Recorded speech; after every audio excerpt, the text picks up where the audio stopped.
Beloved soul, let me begin with the truth many try to avoid. He didn't recognize it at first, and maybe you didn't either. He called it attraction, coincidence, a passing spark he believed he could ignore. He convinced himself he could walk away, numb the heart, silence the pull. But you feel it too, don't you? That magnetic thread that refuses to break no matter how much logic tries to label it, shrink it, explain it away. The problem is not in knowing it, is in feeling something so undeniable that the mind fights to deny it. And tonight, we are going to face this invisible storm together. In this teaching, we are going to unravel the moment everything changes, the moment the divine masculine stops running from truth and begins running toward it. This video will guide you into the inner awakening he never expected, the one that begins the instant distraction stops working and silence becomes unbearable. We are going to explore why his soul trembles at your memory, why the universe keeps pulling him back no matter how far he tries to go, and what is unfolding beneath the surface of your connection, even when nothing appears to be happening externally. By the end of this message, you will not just understand what is happening, you will feel it. If you stay with me through this entire transmission, something inside you will shift. You will no longer wonder if he knows. You will understand what happens when he finally admits the truth to himself. This video will help you see your connection not as chaos, but as destiny in motion. You will walk away with clarity, with recognition, and with a deeper understanding of the stage your twin flame is entering right now. This is not simply a story, it is the moment consciousness awakens.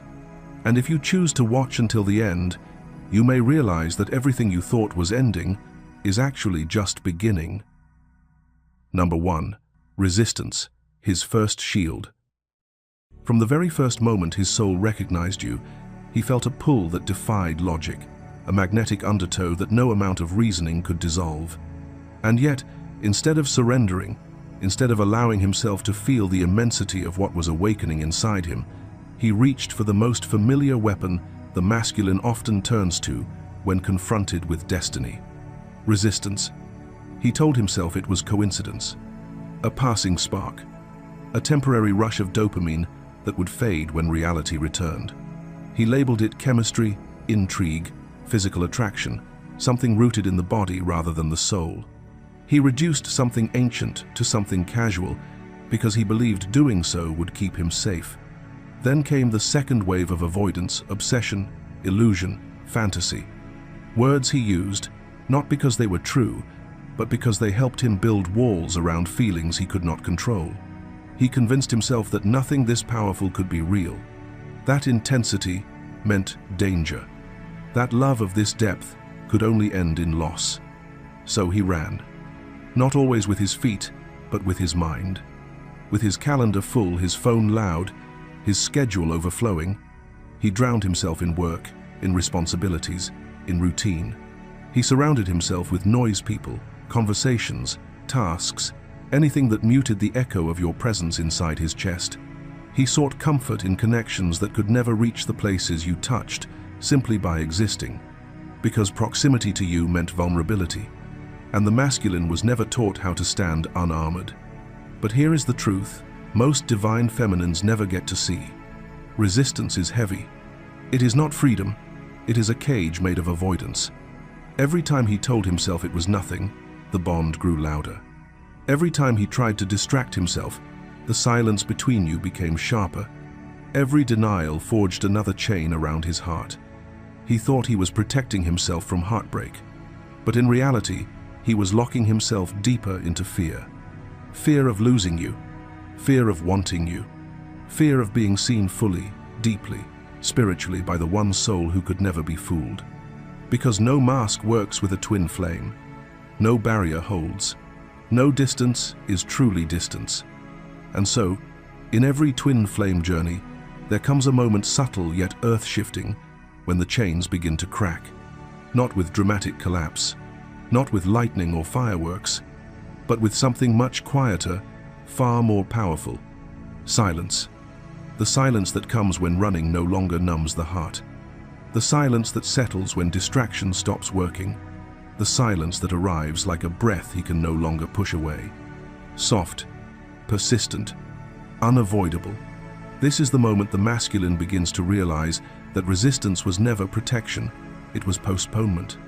That what he feared losing was not you, but the version of himself that could survive without you. A version that is now dissolving. Because love like this does not fade. It waits. It transforms. It returns, not as chaos, but as truth, unfolding itself slowly, one crack, one breath, one awakening at a time. Before we step into the next stage of his awakening, pause with this moment for a breath. Feel the weight of what resistance truly means, not just to him, but perhaps even within your own heart. Have there been moments where you ran too, where love felt too big, too real, too close? If this chapter resonates, I invite you to reflect gently and share your truth below. Tell us which part of his resistance mirrors your own, or simply type, "I release fear," to anchor this shift into your field. Your story is not just your own, it becomes a lantern for another soul walking the same path. Number 2. The moment of cracking. There comes a moment in the twin flame journey when avoidance is no longer enough, when distance stops working, when distraction loses its power. He begins to realize, not suddenly, but quietly, persistently, that no matter how far he goes, you remain. You follow him not with words, not with presence, but with energy. He wakes in the morning with your face suspended in the first thought that forms. He carries you into his day the way one carries a scent, long after leaving the room, subtle, invisible, yet impossible to escape. Songs on the radio sound like they are speaking directly to him, lyrics landing with uncanny precision, as if they were written specifically for the two of you. A single line can stop him in his tracks. A melody can feel like a memory. It no longer feels accidental. It feels like guidance, like whispers from something larger than his logic can contain. And even when he tries to silence it, you still move through his awareness like breath against memory, soft, intimate, undeniable. Your presence becomes a pulse that does not weaken. It becomes the part of him that travels everywhere he goes, threading through his thoughts with a quiet insistence. What he once called coincidence now feels like alignment. What he dismissed as imagination now feels like truth. This is the moment the illusion of control begins to crack, not with chaos, but with clarity. His ego, the structure that told him he could outrun destiny, begins to tremble under the weight of a connection too real to deny. He tries harder to run. He throws himself into routine, into work, into anything that dulls the ache of remembering you. But resistance only strengthens the pull. The harder he pushes, the louder the soul becomes. The more he denies, the more the truth rises. His heart begins to challenge the mind that once ruled him. The soul patient, ancient, unwavering, starts breaking through the armor of ego, not with force, but with inevitability. It nudges him awake in quiet moments. It brings you to him in dreams. It opens spaces inside him he never meant to feel, places he locked away long ago. This is the cracking the moment, when separation is no longer a choice, but a window into awakening. A soft breaking, a dissolving of walls, too weak to contain love, that belongs to something far beyond human logic. He begins to see that no distance can sever what was never physical to begin with. The pull is not longing, it is recognition, it is memory.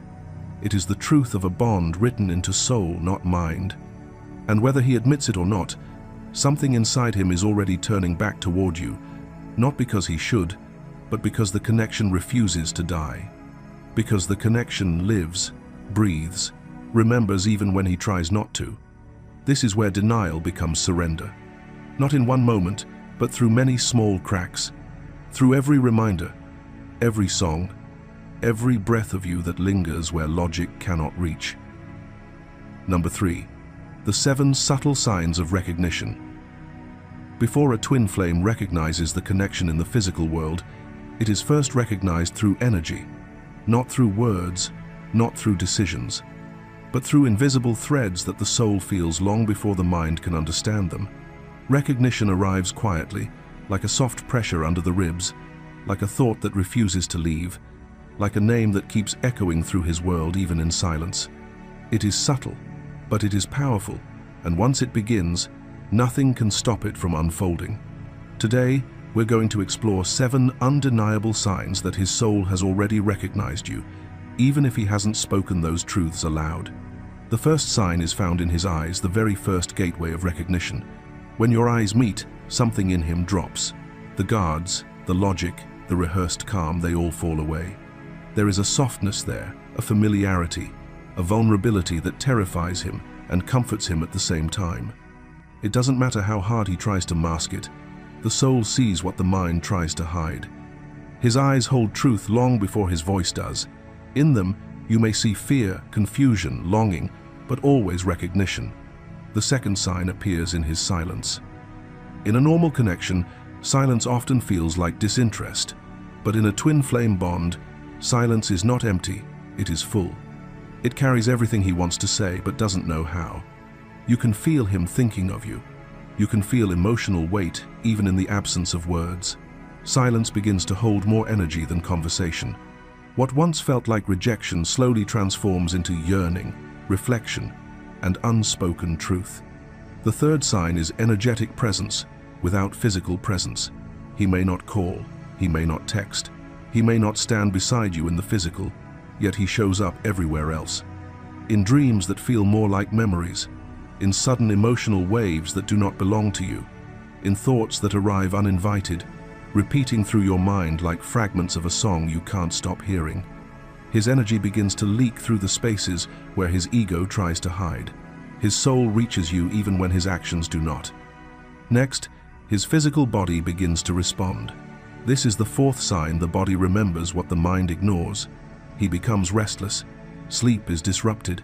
His heartbeat changes. His nervous system reacts every time he thinks of you. Your name becomes a pulse inside his chest. He may not understand why he feels tense, breathless, or pulled towards something he cannot explain, but his physiology knows. The connection is not just emotional, it is cellular. The fifth sign comes through the external world. Synchronicities begin to multiply. Your name appears in unexpected places.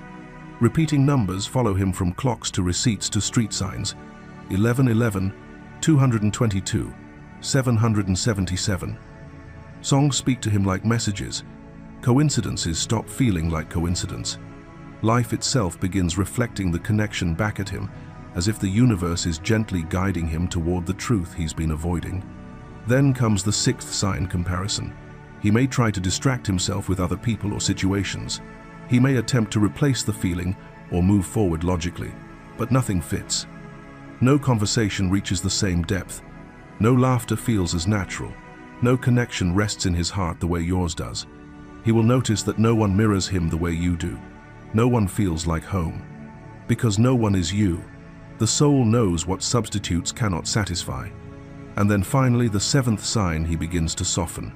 Not dramatically, but subtly, gradually, like snow melting under the first light of spring.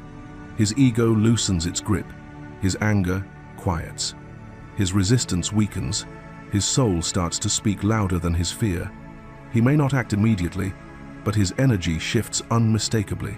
His heart begins to open, even if slowly, even if silently. Something inside him whispers a truth that cannot be reversed. Number 4. How his body confesses what his mind denies. The divine masculine believed he could handle this connection with logic alone. He told himself that reason was stronger than soul, that thought could override feeling, that discipline could numb what the heart already knew. He tried to rationalize, compartmentalize, intellectualize every pull that drew him toward you. Yet the twin flame bond does not submit to logic. It speaks a language deeper than mind. And when the mind refuses to listen, the body steps forward to tell the truth. He will no longer allow himself to deny. It begins subtly, almost quietly, like a soft knocking he pretends not to hear, a tension he can't explain, a persistent thought of you that returns even when he forces it away. Restlessness becomes the first confession of his body, pacing through the house, scrolling through distractions, moving from one task to another with no inner peace. He may not speak your name, but his energy does. His nervous system trembles with recognition. Something under his skin is alive. Something in his chest keeps calling him back to you. Then it drops into the heart, the center where truth can no longer be avoided. His heart beats differently when he thinks of you. Faster, harder. He feels heat spreading across the chest like a spark catching flame, tightness that feels like longing, like memory, like home. Sometimes his heart races in the silence of night, whispering the truth he has tried to smother. Every beat is a confession. Every pulse carries your name through his bloodstream. He tries to calm it, breathe past it, but the body remembers what the mind resists. And then come the emotions, raw, unfiltered, unstoppable. Tears may arrive without explanation, like rain breaking sky. A song plays and suddenly his chest collapses with longing. A memory surfaces and his soul aches with the weight of what he never said. He grieves the time he wasted running, the love he pushed away.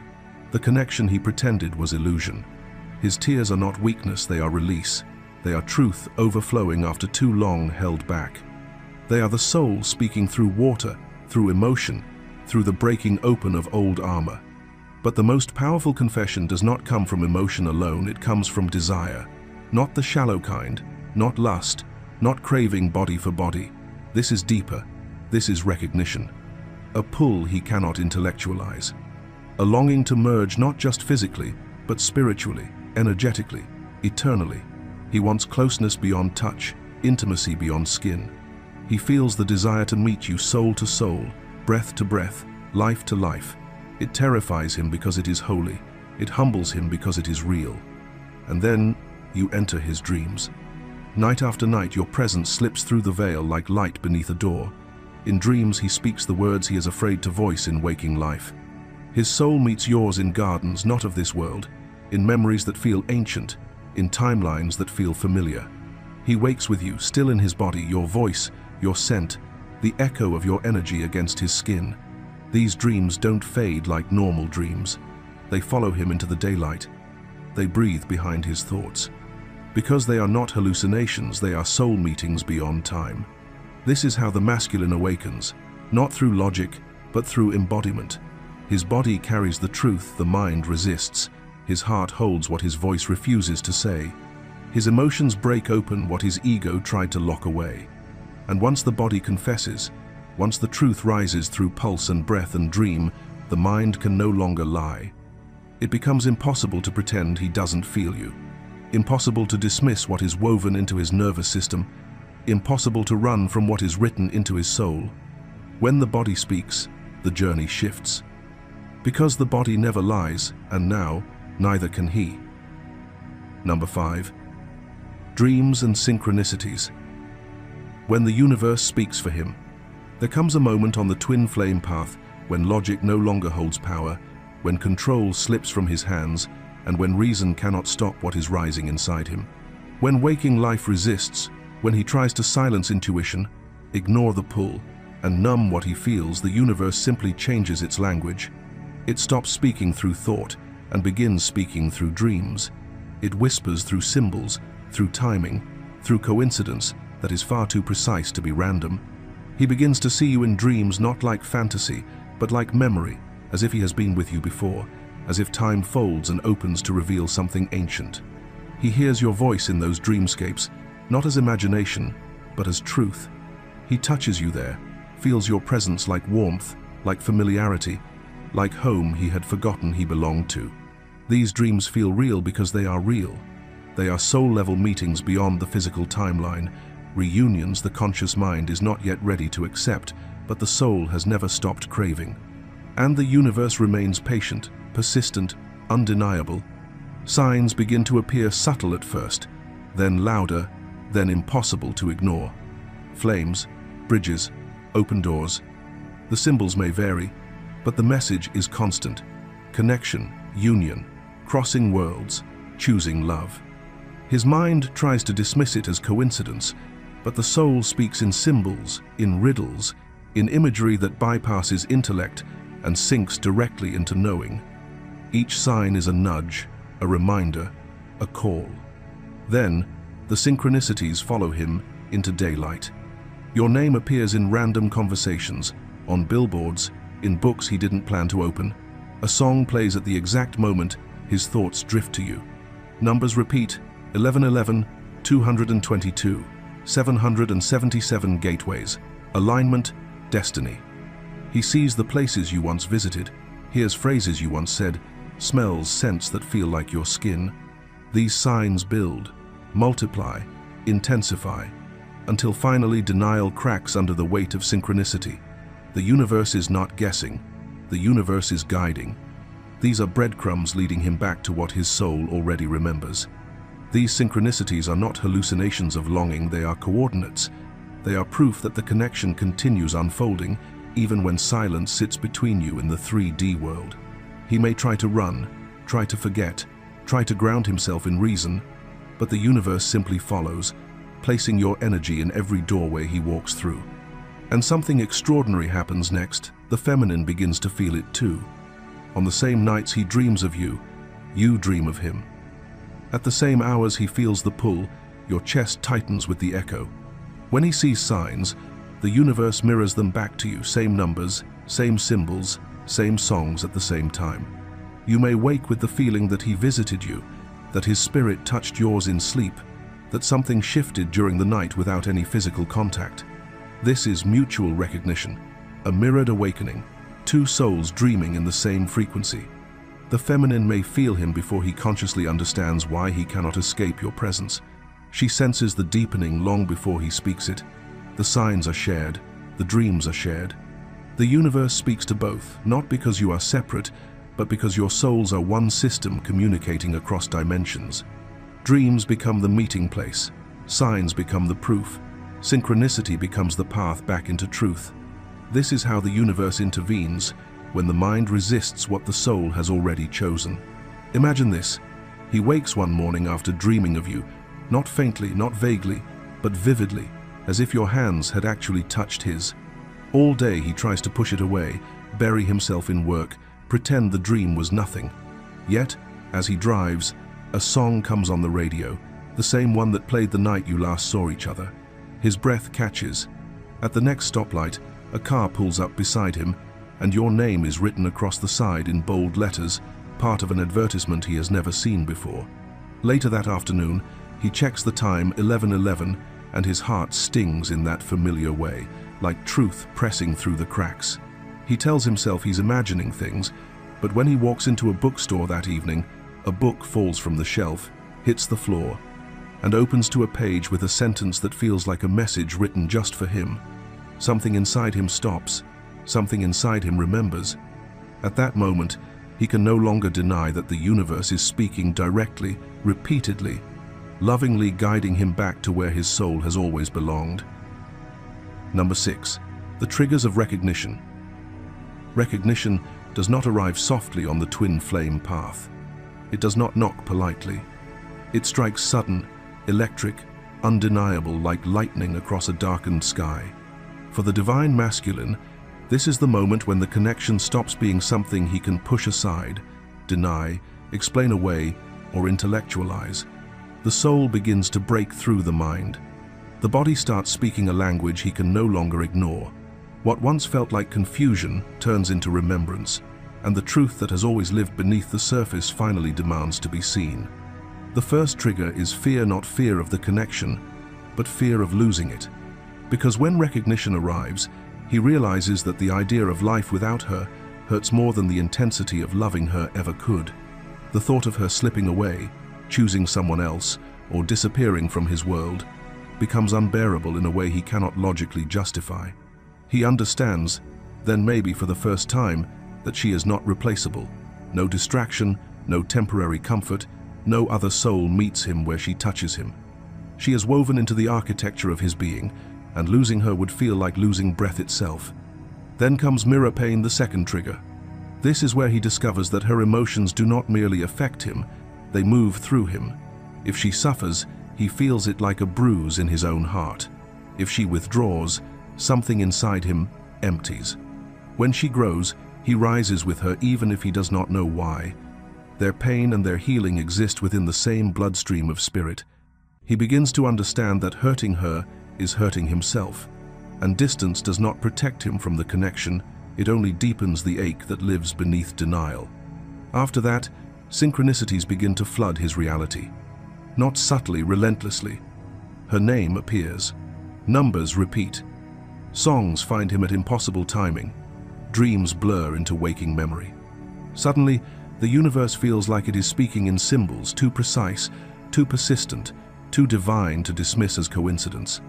It is as though reality itself is pointing toward her, pressing his heart forward, reminding him of what he already knows beneath thought. These signs do not fade with time, they multiply until he stops asking, "Is this real?" and instead whispers, "How could it not be?" And then comes the collapse, the breakdown of the old self. The strategies that once numbed him no longer work. Work, noise, temporary affection, distraction, ego, none of it fills the void anymore. The world he built to avoid feeling begins to crumble, not as punishment, but as truth, breaking through illusion. In that emptiness, something real emerges. He is stripped down to raw recognition, vulnerable, exposed, awake. This descent is not a failure, it is initiation. It is the soul dismantling every wall that kept him from her. But the most powerful trigger of all is the rise of the divine feminine. When she stops chasing, he feels the shift like thunder. When she stops pouring her energy into him, he feels the silence like a missing heartbeat. When she chooses herself, when she stands in sovereignty, when she embodies her worth, that is when he realizes the truth with crystal clarity. There is no substitute. There never was. There never will be. Her power awakens his. Her grounding becomes his compass. Her self-honoring becomes the mirror that reminds him of who he is meant to be. And in that moment, recognition takes root, permanent, irreversible, alive. This awakening does not come through comfort. It comes through collapse, through fear, through longing, through truth rising like fire from beneath the fragments of everything he once believed safe. Recognition is not gentle. It is the soul breaking open. It is awakening through surrender. Once he knows, he cannot unknow. Once he sees, he cannot unsee. This is where the journey shifts from confusion to remembering. This is where destiny begins to breathe. Number 7. The feminine's sacred role.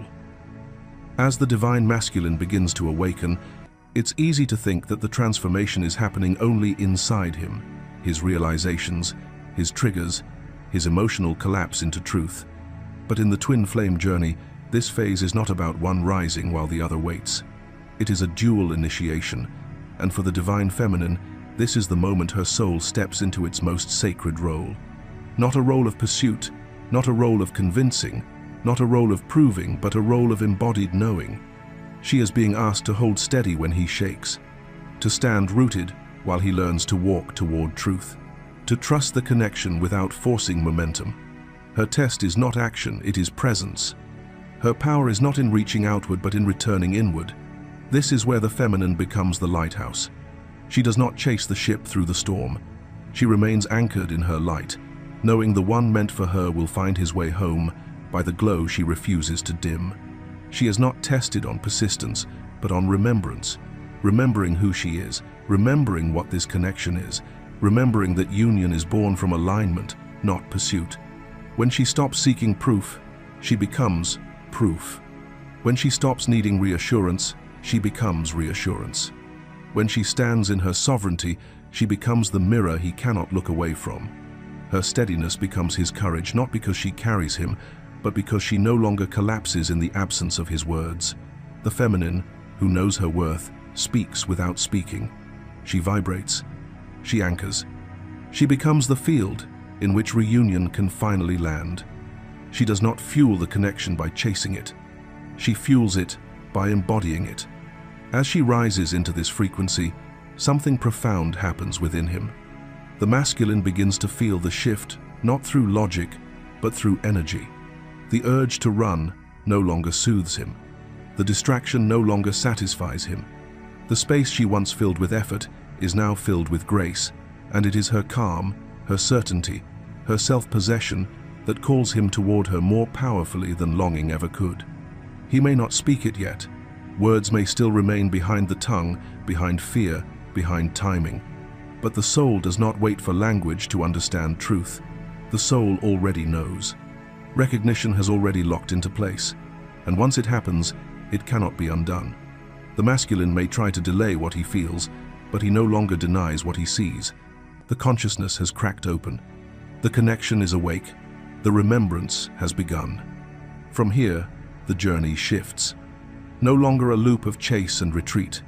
No longer a narrative of lack and longing, but a movement toward alignment, two energies rising at their own pace, meeting not through force, but through frequency. And the feminine's sacred role in this phase is simple, yet immensely powerful. Not to run after him, not to shrink to fit him, not to wait in emptiness, but to hold the knowing, to embody the love she once only hoped for, to stand as a sovereign soul, full, radiant, magnetic. Because when she remembers her wholeness, he remembers his. When she stands fully in her light, he feels the path back to his own. Recognition is irreversible. Once the soul wakes, it does not fall back asleep. Once he sees what she is, he cannot unsee. And so her role is not to pull him forward. Her role is to rise. Because when she rises, he follows the truth he feels in his own bones. Number 8. The turning point of destiny. There is a moment in every twin flame journey when everything begins to shift, not on the surface at first, but deep in the inner world, where truth lives quietly beneath denial. It starts with something subtle, almost unnoticeable, a thought that lingers longer than before, a memory that returns with new intensity, a feeling he no longer has the strength to ignore. This moment is not loud or chaotic, it is slow, powerful, and unstoppable, like sunrise breaking through a horizon that once seemed endless. He crosses an invisible threshold within himself. The mind that once argued against the connection begins to soften, and the soul finally speaks with clarity. What once felt like coincidence becomes a calling. What once felt overwhelming becomes undeniable truth. And he hears it not with his ears, but with his being. A whisper at first, then a knowing that grows stronger each day. She is mine. She is my mirror. She is my twin flame. These words are not born from possession or desire, but from recognition, remembrance, and ancient connection.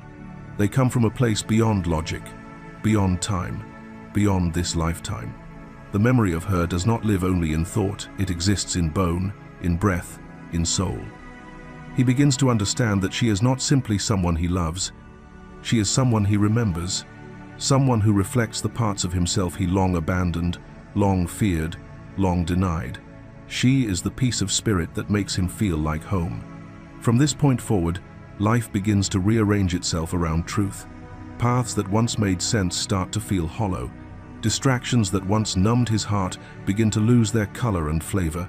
People and environments that matched his old patterns suddenly feel too small, too shallow, too disconnected from the depth he now feels surging within him. What he once thought he wanted can no longer satisfy him, because his soul is expanding beyond the limits he once lived inside. This shift is not chosen, it is activated. It is the universe pulling threads back into alignment, guiding him onto the route his spirit was destined to walk. Synchronicities sharpen, dreams intensify. Signs appear repeatedly in ways too precise, too timely, too divine to dismiss as coincidence. Every road begins to lead him back to her, not through force, but through resonance. He may resist at first, he may question the timing, the distance, or the impossibility of it all, but each time he tries to step away, something pulls him back, not attachment, but recognition. The soul knows what the mind has not yet learned to understand. The more he awakens, the clearer the truth becomes. Union is not something he must chase, prove, or manufacture. It is something already written, something already woven, something already alive beneath the surface of everything. And so the question is no longer if. Before awakening, if clouded everything. If this is real, if she feels the same, if the connection will ever return. But once consciousness opens, it dissolves like fog under sunlight, only when remains. When he will speak the truth his soul already whispers, when courage will outweigh fear, when alignment will overcome distance, when both hearts will meet in the same frequency, the same clarity, the same surrender. Union becomes less of a dream and more of a destination, one the universe is already guiding him toward. Slowly, inevitably. faithfully. Because when the turning point of destiny arrives, the bond no longer lives only in desire or longing. It lives in truth, it lives in knowing, it lives in the language of soul. Once he sees her for who she is, not fantasy, not projection, but mirror, something irreversible activates in him. He cannot unsee, he cannot unknow. The connection becomes gravitational, magnetic, spiritual physics, pulling two energies back into alignment. He may not move quickly, but he moves differently. Each step, even the quiet ones, now leads forward rather than away. And this is where destiny begins unfolding. Union is no longer a fragile hope. It becomes a timeline already breathing into form, not if only when. So breathe, beloved soul. Do not fear the silence, for silence is where the recognition deepens. Do not doubt the delay, for delay is only alignment in disguise.